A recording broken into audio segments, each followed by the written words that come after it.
and Communications Director for Development and Change. And I'm so glad that the three of you are joining us today for a roundtable discussion on power and power dynamics. Honestly, a little bit bigger turnout for this particular call, but we also operate here at ISODC the concept that the right people are the right people who show up to the conversation. And so I am extremely glad to have Arena and Chris and Kim here to have a conversation with me about power and power dynamics. So before we do that, I'm going to actually just kind of set the stage a little bit and talk a little bit about this particular topic. The ISODC Roundtable series was launched in 2017 with the purpose of bringing our members together to collaboratively discuss topics that were going to increase our effectiveness, address our challenges, and help us become more successful in our work. And we do these kind of coupled with virtual information exchanges. So the virtual information exchange happens on the odd months, and then the more collaborative, the virtual information exchange is more of a webinar type of format where it's really, you know, people asking questions and very sharing best practices from 1, 2, or 3 panelists. And then the roundtable follows in December or other even months of the year. And really what we look to do is kind of dig deeper and let you guys kind of drive the conversation where it goes. Some topics generate more people, some topics do not. And so as I just stated before, we are a big fan of the premise that whoever shows up are the right people having the conversation. Now in November, at our virtual information exchange, we learned about power dynamics and more specifically how you can embrace power in your work from award-winning author Bjorn Martinoff. And at this roundtable, we've decided to dive further into the topic of power, really guided by the question, what discussions around power and power dynamics, if we discussed them today, would be most helpful to you and your work and in your endeavors. And so we've asked you each to bring your topics to this powerful dialogue on power, pardon the pun there. And we want to leave you with a better understanding of what power means to you and in your work, maybe a better understanding of how others on the call are embracing and using power in their own dynamics, power dynamics in their own work, and really looking at giving you an opportunity to share what's working and what's not working for you as a way to get feedback from each other. Our agenda is pretty simple. I want to take just a moment to welcome you, which I'm doing now. But I also would like to just give a quick review of some of the highlights of what we learned from our discussion with Bjorn in November. And I will put a link into the chat window where you can go back and listen to that call if you have interest in doing that. And then I want to kind of identify as a group of 3, where do you want to go with the conversation, and how do we want to structure that conversation to best work for you, talking about those topics that are going to help you get the most out of your work and be able to tap into the use of power. On this morning's call, we actually dug a little bit deeper before identifying our topics into what does power actually mean to each of us on the call. And so that might be something that we choose on this as well. So we'll see where you guys take that conversation. And then, of course, we'll report back and end our conversation. I have a feeling that we're going to get out a little bit early just because there is a smaller group on this call. And so that's fine with me. Like I said, wherever the conversation goes, that's where it goes. So it looks like I had one person drop off and one person join. Is it Patrice or Patris that just joined us?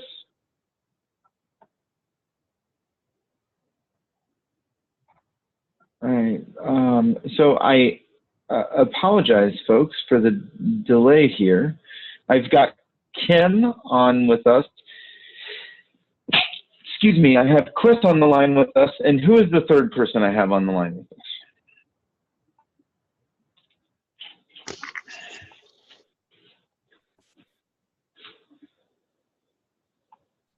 Hi, this is Patricia. Okay. Hey, Patricia, good. We're hearing you. Excellent. All right. So I have the three of you on. I do feel a little bit bad, Patricia. You just were able to come in, and I had just kind of finished talking about why we're here and our agenda for the day.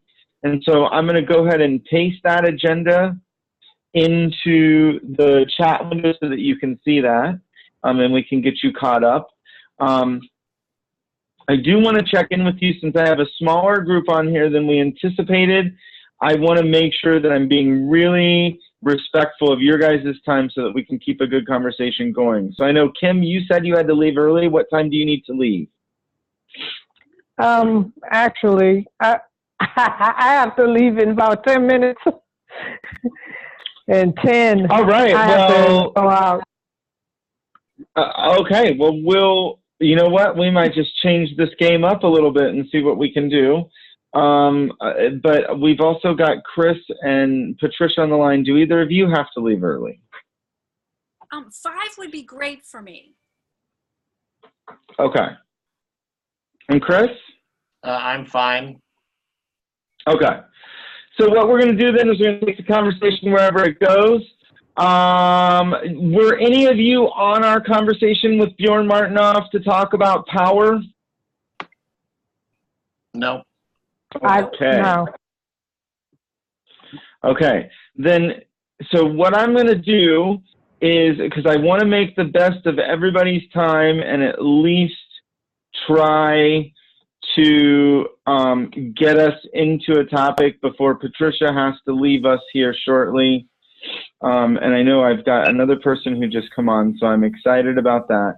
But I am pasting my talking points into the chat window, which really does a good job of just giving some quick highlights of some of the things that we talked about on that call, including Mule, who just joined us, some of the discussion around,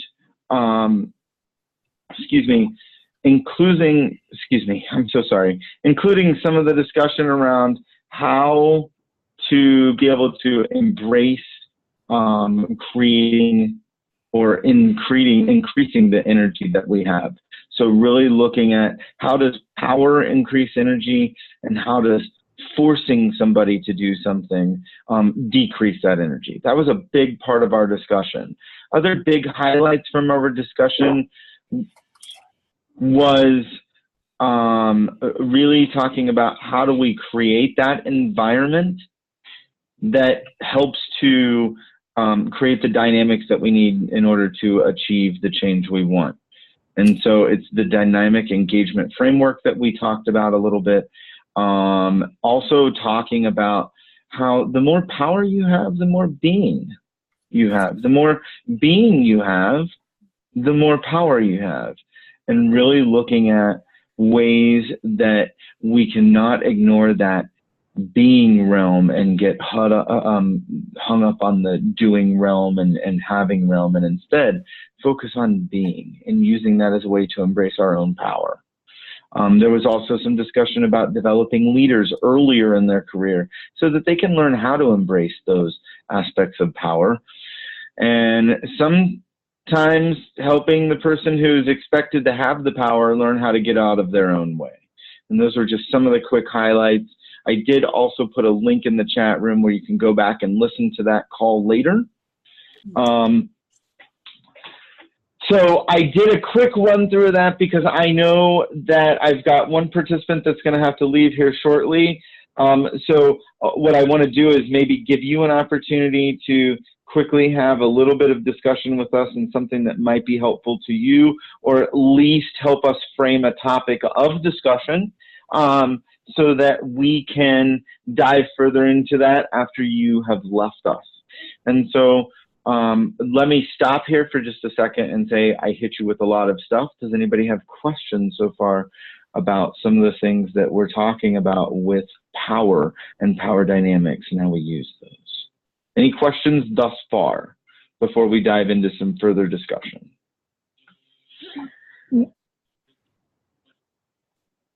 Okay. I don't. Well, hopefully the discussion will come along, and it's you guys who drive that discussion and you gals who drive that discussion.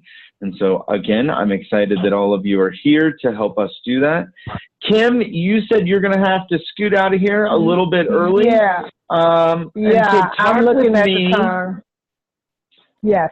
Before you have to go, if we were to talk through one topic today that would be helpful to you in thinking about your work and what that might look like, what would that topic be? I was really interested in the power because of the fact that there are individuals at there are persons, I should say, that struggle with how to exert or not exert their power, and it becomes confusing for them. So I'm totally interested on how to help them know when to yield. So with your guys' permission, since Kim needs to leave early, can we just dive into Kim's topic really quickly as a group and have some discussion around that? The idea of how to help them know when to yield. If it's okay with you guys, I want to just let you guys kind of talk through that piece first while she's still here, and then we'll come back and identify other topics. Is that okay with everyone? Yep. Sounds good to me. Sure. Awesome. Well, so diving into Kim's area of conversation, and I got to tell you, it was put a little bit earlier today, Kim, in our conversation in a different way, but it's very similar to a conversation that we had started this morning. Really, how do we help people? You know, this morning somebody said embrace their own power. Somebody else, I think, said say the word no without actually, you know, giving up power in some way. Is that kind of where you're getting, what you're getting at, Kim? Yes, they need to recognize that the real issue is they don't know how to say no and become entangled in things that should not concern them, they should not be involved in, and they don't know how to acquiesce. So what do you guys think about that? What are ways that we can really work to address that? One thing I'm hearing, Kim, is it sounds like they're not recognizing who owns the problem. In other words, they're engaging that it really doesn't belong to that they don't own. At least that's what I'm interpreting from what you're saying. Yes, I think they put their hands in. When I say put their hands in, they get involved in something that they should not, you're correct, should not be involved in, and when to say it is not for me to make a decision or make a judgment call, and then learn how, when it is time to make those calls, to stand and make those. So they're kind of at both ends, always in it and don't know when to step in. That's interesting. I'm thinking of years back when I was doing training in parent effectiveness training and working with parents about the very nature of when is it your problem as a parent, when is it your kid's problem, when, you know, in terms of you're even asking that question, do you own the problem? Are you in a position to own the problem?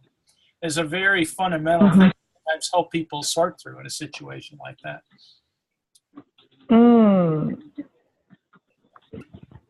You know, it's funny you say that, because I was just in a conversation, and I do want to hear from others. I was just in a conversation where they were actually talking about the concept. I think some lady had said, you know, I feel like I should be going and protecting my son my daughter from this neighbor girl of ours who constantly tries to up her or show her up. And we were discussing that that's really not her parents' issue. It's the kid's issue to address that issue. And by trying to step in and address that for them, we're actually creating a situation where they don't know how to address that issue. Well, see, I don't know if it's exactly what you're talking about, but that's what I just thought of as I was listening to the conversation. Go ahead. Yeah, and I thought of it a little differently, actually.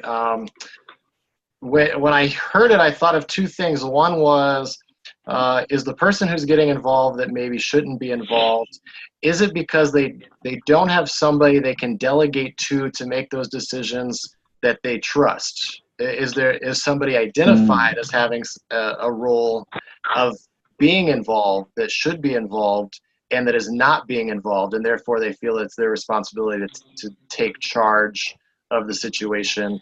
And I don't know what the answer to that is, but sometimes it's the ability to delegate that we don't trust the people that are in charge of making those decisions.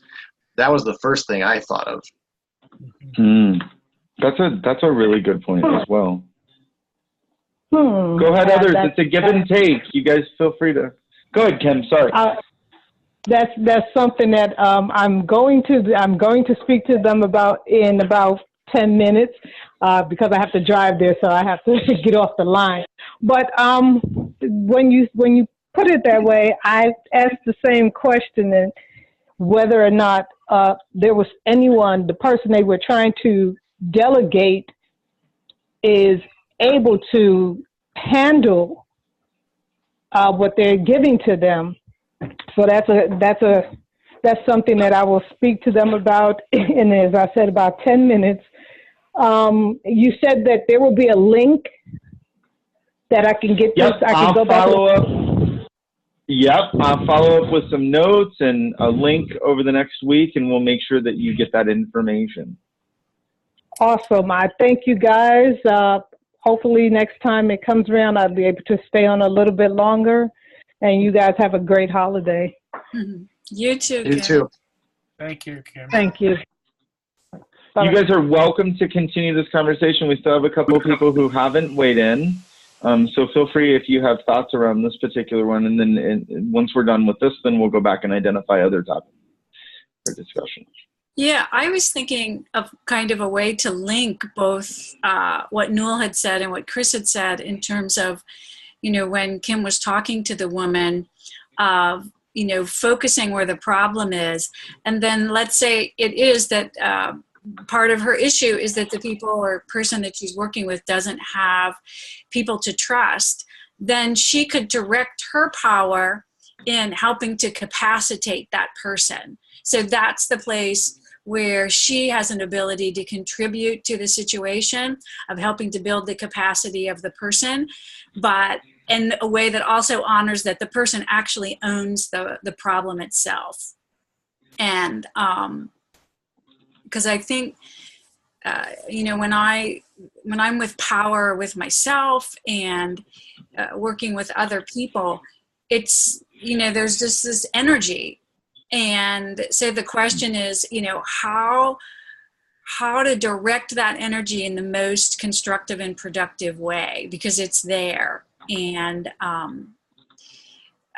so that's kind of how I look at when there's power there, or issues of power or my own, where, what is if there's a problem, how am I contributing, or how can I contribute to the solution, or can I? And sometimes my power is to just say, maybe no, there's, really nothing for me to be involved in. But that way, the kind of energy of that gets moved in some kind of direction, which for me, where I started playing with the idea of power was really with children. And that's what I realized. It was like, holy cow, there's this energy and it needed to go somewhere, or it, it ended up in some place that wasn't so constructive. And so that's what kind of formed the basis of me with this question of kind of looking at it in terms of an energy and where does it want to move? What's the healthier, constructive way? Yeah. Well, and so Patricia, when you began your conversation, I actually went to my second point that I was going to make, was that, you know, we can't necessarily account for others' power unless they understand what power they have or should have. Yeah. And one of the things with this, that's Kim's example, was whether or not the person who is exuding power in places they shouldn't be, if it's simply a micromanaging issue that oftentimes micromanagers just don't know they're micromanaging. They don't know where their limit is supposed to be. And until your employees say, look, we've got this, you know, we can come to you if we need that extra assistance, or if we need that authoritative power of someone that actually makes a final decision or anything like that, you know, that's what you're there for. But oftentimes we forget to outline what powers we have or should have, and what powers we do need to provide to other employees. So I think that's something that your comments really pulled apart for me. Thanks. The other thing, as I'm listening to it, I'm wondering in Kim's case, and sometimes when I think about power, I really like to use what's known as the drama triangle. I don't know if you guys are familiar with it. But the sense that this person sounds like they want to be the hero to a victim, that someone else is playing the predator too. In the scenario, it could be a situation, but we can be talking people. They're going to go in and save the day of this person who can't do it themselves. You know, the person who is in sort of the victim status against some predatory energy, or so the power has been displaced from the person who's got the problem, the victim, right, to the person who's going to take it on. And so to help that person who's taking it on to move from sort of a hero stance to a coach stance, to coach the individual to become the creator who looks at the situation as the challenger rather than as the predator. So it's reversing the energy loop in terms of how power flows. You were saying, I just want to make sure I capture that right. It was moving from the hero stance to the coach stance, it's often the called. Coach stance. Okay. So just wanted to taking it on themselves, they're coaching the person who has the original problem. It's empowerment. Yeah, it's an empowerment process, exactly. Who before was viewing themselves as the victim, to have them recognize what they, that they have some power. They may not be able to, as Patricia said, maybe sometimes it's just letting it go. Maybe there's nothing you can do about it, but there might be something in terms of. Yeah. That's good stuff, guys and gals. So I think we've got a lot on this one. You guys want to identify some other topics of conversation for the day around power? Yeah. Anybody have any other burning ones on this one? Jeremy, last time we were talking about the distinction between force and power. I didn't hear you speak to that. I guess you did. Yeah, I take that back. I see it in your notes. Yeah, and I think, that's actually an interesting one for me. Let's do this, though, before I totally take us down a tangent. Let's identify really quickly, just go around. So let's see, Chris, what is one conversation around power that if we had in the next, let's say, half an hour, would really be helpful to you in the work that you're doing or in your own endeavors? One conversation I've had recently within my organization is, the authoritative power that you have from an executive level. And then we use the words that we want people to become involved. We ask people to give their opinions. And then executive level comes in and they don't just shoot down your opinions, but eventually they make an environment to where you're actually fearful of making your own truthful comments to them. And I don't have the personal acknowledgement of this, but it's, I've worked with several of my colleagues who has worked with this executive, and they all say the same thing. And so the concern is, how do the lower levels, when you have an executive and you can't get the words out to explain in a politically correct manner to where you don't lose your job, that your boss is being a bully, essentially. How do you get to that point? What are some methods of empowering the subordinate employees to have an open conversation with a executive or anybody in power who oftentimes just refuses to listen to anybody because they're subordinate to them? Okay. So I think I captured that.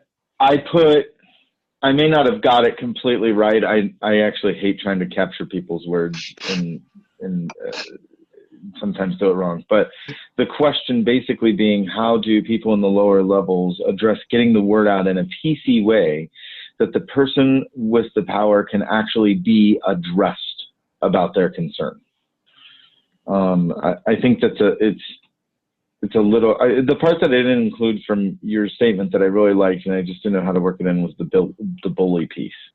Yeah, that's really, and that's the kind of the big piece, is in that specific wording came up in every conversation, which, as a qualitative researcher, that was like amazing that you get that type of in vivo, bullying from an executive. I mean, so that really was the biggest part, is how do you let them know that they're being a bully without them bullying you because of it?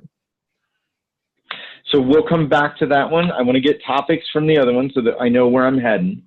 And I promise you we'll have just some quick fire brainstorming on these, and then we'll try to wrap it up and get you out of here by 5 Eastern, because I know it's a smaller call. To my other two people, Patricia, what's one question, if we addressed it for you, would really be helpful? And you can always say the same one and piggyback. That's up to you. Well, I think this is really just a personal thing where I am right now with power, is really kind of harnessing my own power and just kind of setting it free in terms of where I'm going forward. And so I'm just playing with that within myself. So that might be fun to talk about. Okay, well, we'll put that on the list, and then I've got to go get my cheat sheet here. There we go. Noel. Is it Noel or Noel? It's like renewal without the re. Okay, so Noel, talk with us. What's one thing, if we dove further into around power, would make this worth your time? I think about it in terms of the nature of change. How do we empower people to engage in change in a rapidly sort of changing, when things are changing so darn fast? How do we have people express their power in that kind of a context? Is it different in rapidly changing unpredictable environment? How do we help people express their... Okay. But I like Chris's a lot. All right. Chris's a lot. So. Well, what I was actually going to propose to the three of you is, let's start with Chris's and dive further in on that one. And then I think it might be fun to come back and just hear and have a conversation about harnessing my own power to unleash it, or setting it free, sorry, to use your wording. I thought that was actually a really interesting dynamic that you put out there. And then if we have time, Newell, we'll figure out that larger question of how do we get them to engage and embrace their power in a larger change, fast-changing environment. Sound good to everybody? Yep. I'm good. Yep. Okay, so if I'm getting you out of here by 5, that means we have about 24 minutes for each of these conversations. So we're going to see where this goes, and I'll do my best to make sure we can try to hit at least a little bit on all three. So thinking about Chris, the dilemma that you were putting out that you put out. How do we address somebody that's being a bully? How do we empower the people who are at the lower levels to get that word out about the bullying that's happening in a PC way, in an effective way, in a way that people are going to listen to.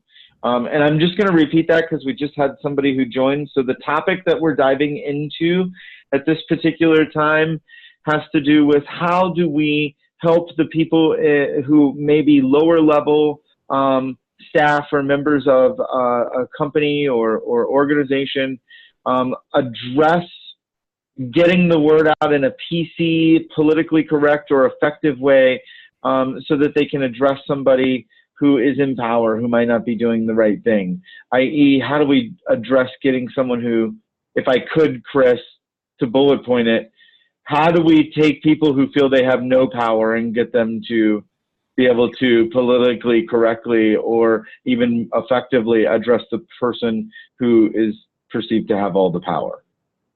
Does that sound right? Yeah, that's a good summary. Okay, so dive into it for me, folks, and talk it through with me. How do we make this happen? I mean, this is, by the way, it isn't like, I'm very interested to see where this conversation goes, because this is a big conversation for, I think, for more than just the people on this call. But as we invite Tom, who has just joined us into the conversation, that's where we're starting our topic. And so Patricia, Newell, Chris, or Tom, anybody want to weigh in on this particular area and talk about strategies that we can use to address that concern? I'll go first. What I'm thinking is sometimes somebody's got a rep, right? In other words, they've done something and pretty soon their reputation of being a bully gets bigger than in fact it was by virtue of the way people start the myth around that person. I'm not saying that's not the case here, but I think we want to sometimes really take, how do we separate the impressions from the facts a little bit to really, what do we know and what do we wonder, because sometimes there's momentum there. So is there a way to begin to help people say, well, how do you know, in fact? Is it a direct experience you had? Is it hearsay? To really get a little bit of clarity in that regard is one of the things that sometimes the story of the person's gotten much bigger than what really was there. That's one thing to consider. Even if you, very rarely do I get a good setup like that. And I just have to piggyback off of it and say it reminds me of the EFJ cycle. And the idea that if I walk into a dispute with somebody and the first thing I do is start with my judgment of the situation, I've lost the conversation before I even get started. But if I walk in and I start talking about the facts first, and then, can you agree that this is what happened?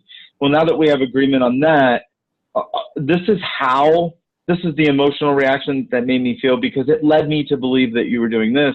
It's a different conversation. I don't know if that holds true to anybody else, but I'll throw that in and then shut my mouth and let you guys keep talking. No, and Jeremy, I like that. And as a consultant, that's how I would perceive it when I come in. You never take face value what anybody tells you. It's always a collaboration among all levels to get the truth somewhere in the middle.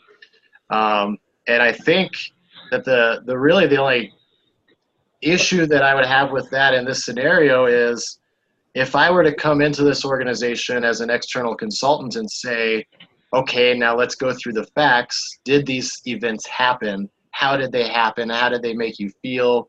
And then we talk about power. That would be a great setup. As the employee, if I were to go to the executive and say, look, I've heard several complaints of this potential issue with power and bullying, can you give me your side of it? That's not going to happen from the employee stance. Because the employee doesn't have the power to ask that question and get a truthful answer. Whereas, the consultant side, if I came in that way, I would totally be able to get a more realistic and truthful answer, I think. So I think that's really the dynamic is we usually come in for OD and people tell us the truth, or at least their version of the truth. That doesn't necessarily happen between internal employees. That's a really valid point. You know, that it's, of course, I also have to own for you that I was also one of those employees who was never afraid of that. That's probably why I don't work for a company now. I work for myself. I have said that, yes, Jeremy. I said that. It's the exact same thing, yes. So, others, though, what do you think? I mean, how do we empower employees? Is it, so the natural thing that I would suggest, go ahead, Patricia. So I was thinking two things. I was thinking situations that I've been in where people have felt bullied by the person in charge, and often going and talking to the person who is identified as a bully or bullying would never see that, and like they don't perceive themselves that way and would be shocked because it's really not their intention. And so like in those situations, the thing that I have found, at least as a starting place, is to find the place that the people have in common. If there's a shared purpose or a shared future or something, where's the point of agreement around where you can find a place of connection between the people before you go into what's happening. And then if you look at either the particular person's behavior or situation from that place where you are looking together towards something, those are the times when I've found that to work. And particularly in organizations, if they already have something identified, like values of open communication or whatever, you can start from, wherever that is and move out from there. And I think I think was one of the most painful parts for me. I went back a couple years ago and worked as an employee again, and to see how powerless people actually feel was shocking and heartbreaking. And it's where I really saw it, because I actually got to talk. I was in a school system where I had the ear of the administrators at the district and building level, and had the ear of the teachers. And both sides were having these perceptions of one another that either would be shocked about, and yet each side was like, they don't get it, and trying to move forward together. And so it's one of the things, that's really been at the bottom of the inspiration for how I want to go forward in my own work, is to see people who essentially want the same thing or want to move in the same direction completely at odds with one another, and feeling powerless on both ends. And somebody usually ends up trying to power over, and then other people just feel completely powered under. Well, that's really interesting, Patricia, because the dynamics of power, we always view power as a shift. And so if we give it to one side, we feel that we're taking away some of our own. And we have to either be okay with that, or we disagree with that, and therefore we refuse to let go of that power.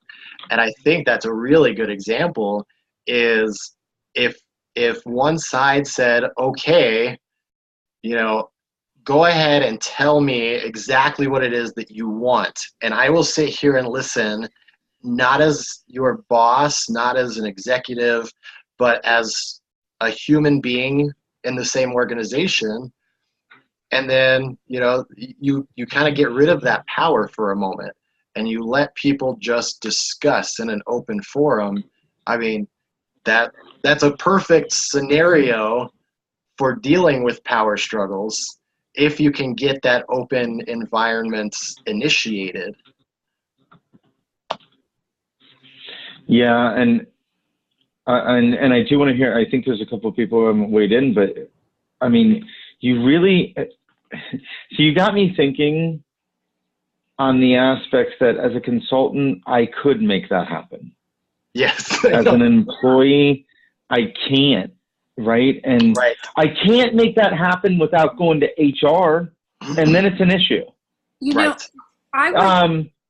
I have an go example ahead. where I disagree with that. And Okay, tell me more. actually, I was the employee. This was years ago. I was about 30 and I was working in a restaurant where we used to park outside, and they changed and said we'd have to park off-site in this parking lot, and people would walk out with, you know, hundreds of dollars from tips, young women and whatever, in the, you know, 11, 12, 1 at night.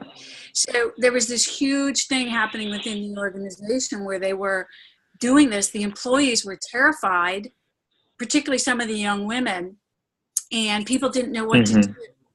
So they had this model of triangle, everybody working together, the corporation, the customer, the employee. So I wrote up a piece about how I believed that and appreciated that. And then I looked at the situation from every single example in the letter. And I had told them they had employees who had been raped, who had all these histories, and how vulnerable and frightened they were and how they were being put at risk. And then wrote it in a letter, and then just asked anybody who was interested to sign it. And everybody ended up signing it and delivered it then to the manager. But it was that process of working from this point of agreement that was already identified within the company, and then letting them know, looking at it from the perspectives, but letting them know the danger and the risk and the vulnerability that particularly the young women were feeling. And then people would listen, and they ended up changing the whole policy, and it was huge. But I was just an employee then, and I was pretty young. I didn't know a whole lot. But that ended up working, that sense of where we were connected and that I wasn't pushing against them or where they wanted to go, but bringing in the vulnerability really is what then created the space that could open them to listen, because they wouldn't listen before. It was just they're being resistant to change, you know, was the feeling, instead of, well, there's resistance and here's why, here's what it is. And then that made a bridge. And the people, or the employees, were shocked that they could actually find a way to say what they needed to say to the people in charge, because they weren't saying the truth about how afraid they were and how they were concerned for their own actual safety. And so that, I think, you know, it's not easy to do, but those were those dynamics of coming together around where we're together, taking the risk of doing some perspective taking, and then being open, making really vulnerable and just opening that space. One of the things that this is Tom, that I try to do in situations like that is to ask the person in power, who typically is a driver in these situations, how would you feel if someone talked to you that way? And that often is a shocker, just the whole idea that I would think about what they thought. Another factor is to ask, so do you think that if you were talked to that way, that somebody else would be successful? And do you think that you were really successful in the values of the company being played out in that interaction? Now, to be sure, in some cases, people will say, yeah, that's how we do it around here. And so the question of how successful were you in really getting all of the things that you want, not just someone to comply, but the goodwill of all the employees. You know, how well were you successful at those kinds of things? Another thing to do is to ask, why do you do things that way? And you learn a lot about culture, and in particular, I think, the fear that the person in charge experiences And my experience in talking with people is that almost everyone has a certain amount of fear of either screwing it up and losing it all. Mm-hmm. Yeah, and Tom, go ahead. I was just going to say, and Tom, those are exact questions that would be asked as a consultant coming in. I do human capital intervention. That's my specialty. And so as a consultant, I know exactly what questions to ask and how to gain that information from employees and deliver it to an executive in a manner that they would understand the impact, especially if the negative impact they're having on their employees. But as an employee myself, I can't go to that executive and say, how would you feel if I said this to you? Because I probably wouldn't work there tomorrow. And so, that's kind of that difference between that employee status versus a consultant status is the same person in two different roles has so much different level of power over the same institution. It's really interesting. And I will tell you, you've rocked me with that, right? Thinking about that concept. But I also will say that there are times when I have been providing executive coaching to somebody and they have had to take that risk because it was either that or they were going to go, usually in a situation like that, and some of the clients I'm working with, it's either do I go to the executive director or do I go to the board? Right. And going straight to the board without trying to go through your boss may not necessarily work in the right way, right? Right. So it is teaching them how to do that, and teaching executives, teaching employees how to do that, and maybe working in our school systems to start teaching that without teaching at the same time I deserve it type of attitude, right? I don't want to get to the point where it's you didn't come say hi to me, so you're not showing me respect as an employee all the time. I don't know. You see where I'm going with that. Guys, I have to own for you. I totally got. This is a great conversation, and I got a little bit too into it and stopped looking at the clock. So I'm just going to own it because you should just own that kind of stuff. I don't know that we can wrap it up by 5 because I do think we wanted to at least try to have a conversation on how do I harness my own power and set it free. I'm happy to stick around a little bit past 5 to lead that conversation if we'd like to go there. And maybe if it's okay with Newell, we'll just do that conversation and call it a day. Is that okay, Newell? I'm even comfortable staying with the one we're in, but I'd like to touch Pat, and I do need to leave it at 5. So, Sure, let's go on to it. Yeah, I need to scoot out too, so I'm fine. Holding the question for some other time, or if we would, do for a couple minutes. That's really up to you. I got an idea. We've got 5 minutes before 5. Let's hold these other questions. And maybe what I can do is it might actually be an interesting just discussion on its own. How do I harness my power and be able to set it free?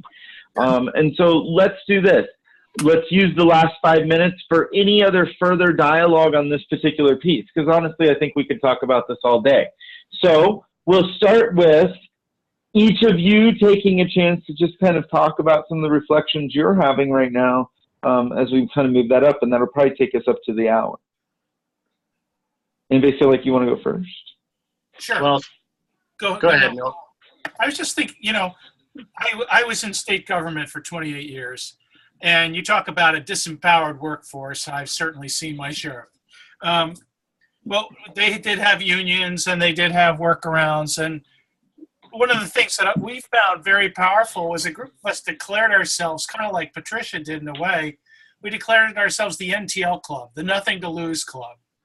So we started speaking truth to power, as a group of us who were kind of mid-managers. We weren't the top, but the top were a lot of political appointees that needed to know how much they were negatively impacting the bottom line that they cared about. And the bottom line, the people at the bottom wouldn't dare tell them because they'd be afraid they'd lose their jobs. So we really kind of became sort of a vigilante group to go in and share what impact they were having. So finding people who have power or who are safe to speak to those people, that's sort of the ricochet method that might really work in a situation like you're talking about, Chris. Well, Newell, that's actually excellent. But what I thought of when you said that was that you weren't really being vigilantes. You really created a new subculture with your small little group, and that's like the key, right? So, for organization development, period, but understanding how we can shift that culture, and sometimes it just takes one person or a small group of people, and everybody to say, look, we're all going to take the risk at, maybe we don't have our job tomorrow, but we're going to tell truth to power, as you say, and see if we can make a cultural change, and hopefully that'll shift up into the higher levels. That's a great point, and I will definitely examine that. Thank you, Newell.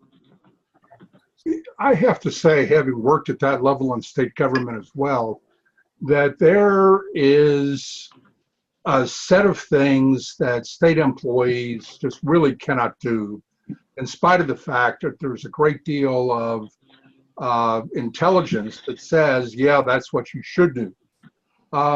The legislature, particularly in a conservative place like here in Georgia, I worked in the Georgia government, just would not permit the Division of Family and Children's Services, which is who I work for, to do certain things because they believe that they would be punished at the ballot box by people who were against those kinds of things happening. One of the cultural things was in the Division of Family and Children's Services, which was essentially the welfare department. The perception amongst the general populace was that people who are on welfare should not get too much. And so as a result of that, the state has had some of the lowest welfare payments for decades in the entire country. And it's a very strong belief down here. And so the politicians were consistently trying to rein in all of the costs that they could in DFACs, while at the same time, recently, they've been trying to deal with the fact that having lowered their costs by paying people less, there's not enough people spending work hours to go out and prevent the deaths of toddlers. Kids who are younger than 5 who've been dying at an alarming rate, and when they're under state supervision. So there's a real difficult situation in trying to do what Newell and his colleagues did. There's just limits on what you can do, and being the good guys doesn't always mean that you win. It's just not like the movies. Especially with politics, Tom. That's great. Absolutely. Well, so this has absolutely been an awesome discussion, and I think based on our conversation, what we do is we start moving toward wrapping it up, and what we'll do is we'll feed out some of this discussion. I think when we're talking about power, it's never an easy dialogue because there is always some type of risk in my own experience that is involved. For me, telling truth to power sometimes means that you're no longer going to work there. And I've had to do that at least once in my life, and I'm pretty proud that I did it. And it doesn't bother me at all that I don't work there. I'm a very fortunate dude who can say that, right? Because that doesn't always work out. But I do appreciate you guys taking the time to have this conversation. I think this is where these hard conversations begin. And that's our perfect, that's what we're trying to do here at ISODC, is on the odd months, we want to really focus on giving you some information, resources, and best practices and lessons learned through webinars and virtual information exchanges. And then on the even months, we'll dive further into topics and really let you control where the conversation goes. And so I encourage you to check out all of those opportunities, including our upcoming conferences happening in 2018 in Bowling Green, Ohio, by going to www.isodc.org. I want to recognize Tom for being here as an attend this call. And to all of you as participants, it wouldn't have been a great conversation without your great input and wisdom. So thanks so much for joining. Look forward to talking with you more in January at our upcoming virtual information exchange, and to when we can reconvene our roundtable in February. Thanks, everyone. Have a great holiday, and I really appreciate everybody attending today. Thanks. Okay. Thanks so much. Thank Bye-bye. you. Bye. Bye now. Bye-bye.